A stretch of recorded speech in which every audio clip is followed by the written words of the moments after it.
Hare Krishna. We are on the eve of celebrating Dusshera.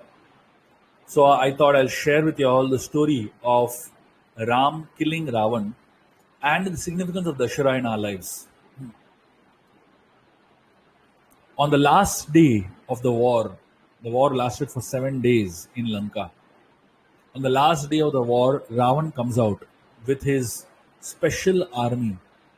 The number of soldiers in that particular army are so many that the Vanaras were totally bewildered. In fact, it is said there were more soldiers on that day than they were in the entire battle which lasted for the last 6 days till so far.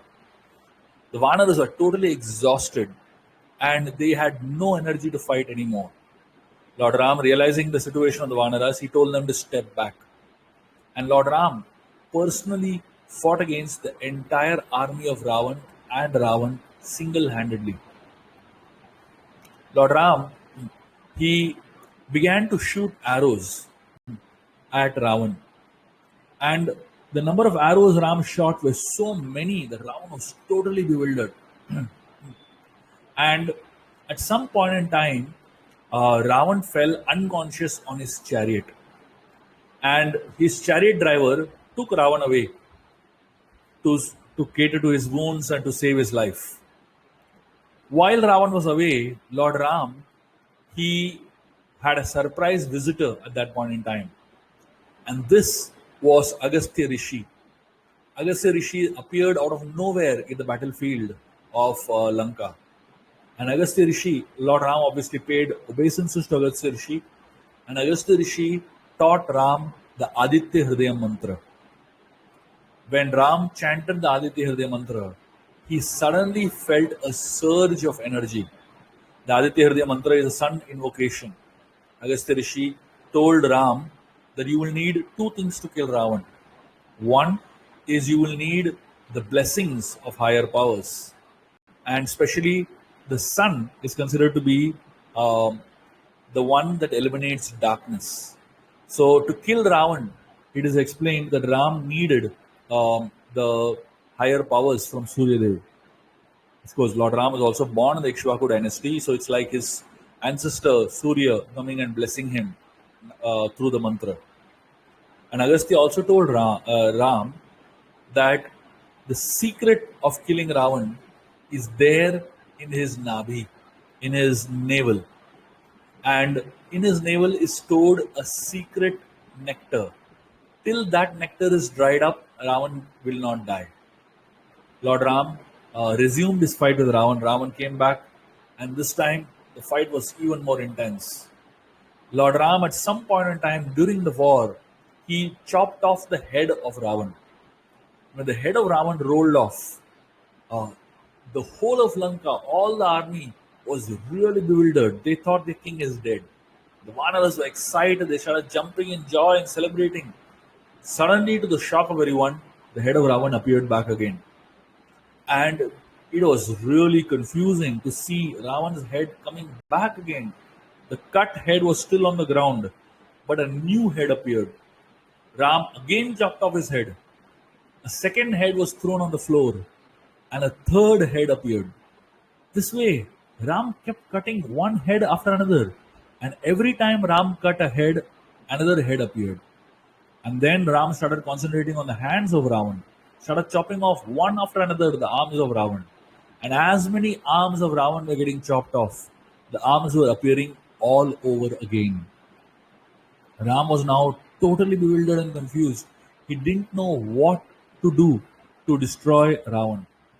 And at that point in time, he was reminded of Agastya's instructions to hit at the nabhi, at the navel of Ravan. It is explained that there is a particular arrow, which only could dry up that navel, the nectar in the navel of Ravan. And that arrow was given by Brahma to Ravan. And Ravan was told, till this arrow is shot at the navel, you will never die. Now that arrow was safe in Ravan's palace, in the custody of Mandodari. No one ever knew where that arrow was. Even Vibhishan had no idea where that arrow was. Only Mandodari and Ravan knew. Now, Lord Ram told Hanumanji to go and get that arrow. In the meanwhile, Ram was engaged in the fighting with Ravan. Hanumanji went all the way to Lanka. He took the form of an astrologer, a very elderly astrologer, and he started walking around in the streets of Lanka. Um, and he was making very accurate predictions. People were amazed at the accuracy with which Hanuman was making predictions. He was telling people, "Your husband died in this particular way." And the lady was amazed. He said, "How did you know?" Obviously, Hanuman knew because he was the one who killed that person. Uh, and for every person that he met, Hanuman was giving very accurate predictions. He told someone, "Your husband is still there." And people were just amazed at the intelligence of Hanumanji. The word got to Mandodari that the most powerful astrologer ever that has entered Lanka is in Lanka. Mandodari immediately summoned Hanumanji to her palace, and she wanted to know what is the fate of her husband Ravan. Hanuman thought very, very gravely for some time, and then he said, "Ravan will win the war." Mandodari was very happy, and she was really so grateful for this prediction. And Hanuman was leaving. Just when he was leaving, he turned around and he told Mandodari, "Are you sure that that secret is a secret?" Mandodari was puzzled. What is he talking about? And Hanuman, he told her, "Are you sure you have kept it secretly and nobody knows about it?" Then Mandodari understood that this person knows everything. And he told, "Yes, yes, it is a secret. Nobody knows about it." Hanumanji was walking away. He turned again and he said, "Are you sure it is really safe and it is in a place that nobody can find it?" Mandodari now started getting doubts. She looked at Hanuman and she told him that it is very safe inside this pillar. She pointed out to a particular pillar. The next moment, Hanuman destroyed that pillar, took out that arrow, and jumped and gave that arrow to Lord Ram. And Lord Ram mounted that arrow and shot it at the navel of Ravan, and it dried up the navel of the nectar in the navel, and Ravan died.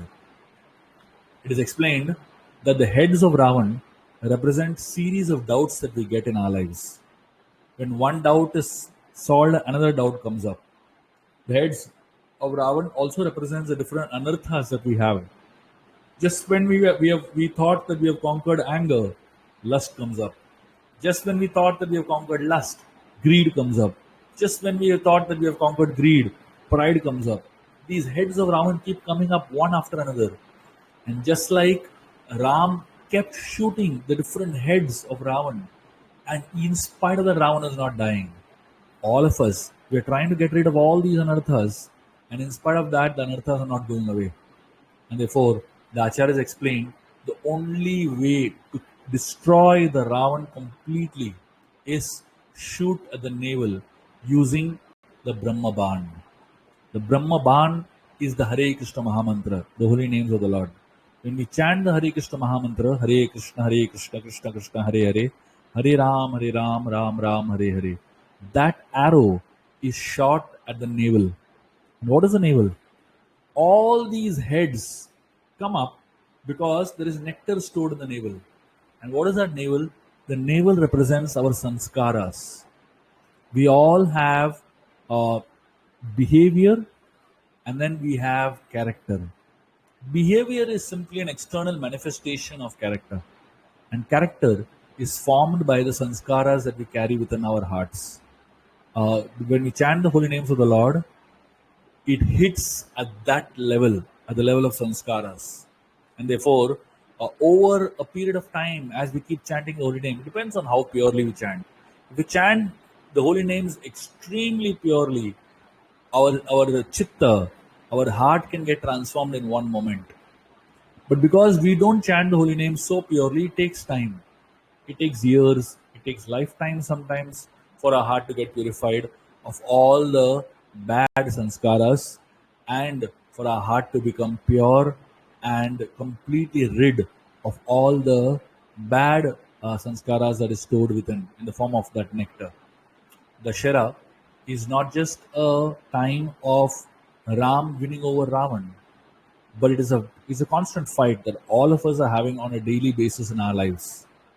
And hopefully, of course, just like Ram took a long period of time to understand how to destroy Ravan, similarly, we also will take a long period of time to understand how to destroy Ravan within our hearts.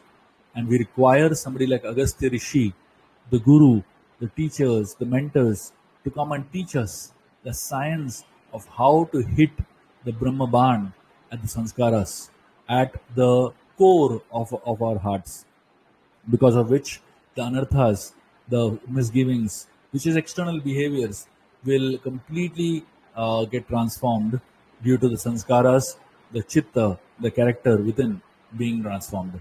Thank you very much, and wishing all of you a very happy Dashera and a prosperous life ahead. Hare Krishna.